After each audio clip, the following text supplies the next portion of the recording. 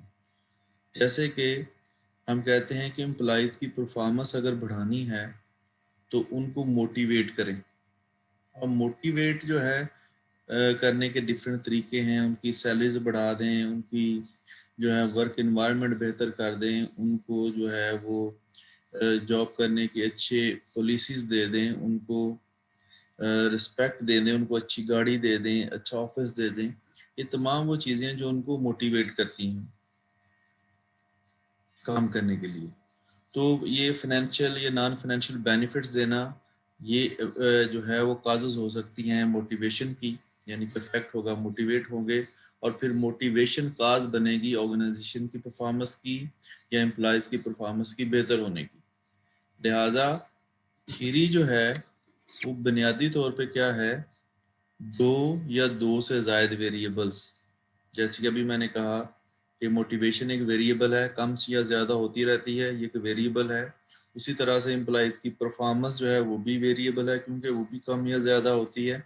تو ان کا آپس میں ریلیشن شپ جو ہے اگر کاز اینڈ افیکٹ کی بنیاد پہ ہے، جیسے کہ ابھی ہم نے دیکھا کہ موٹیویشن سے امپلائیز کی پرفارمنس بہتر ہوتی ہے اور ڈی موٹیویشن سے امپلائیز کی پرفارمنس گرتی ہے، تو یہ کاز اینڈ افیکٹ کی بنیاد پہ ریلیشن شپ ان کا آپس میں ویریبلس کا، وہ پہلے ٹیسٹڈ ہوا ہو یا نہ ٹیسٹ ہوا ہو، کوئی بھی ایسا ریلیشن شپ جو ہے وہ تھیری کہلاتا ہے۔ اب تھیری جو ہے اس کی آگے ہم دیکھیں گے ڈفرینٹ ٹپولوجیز جو ہیں وہ کس کس طرح کی ہیں، ان کا آپس میں کیا ریلیشن شپ ہے۔ There are the 3 types of theories. First one are the grand theories. Second one are the middle range theories. And third one are the substantive theories.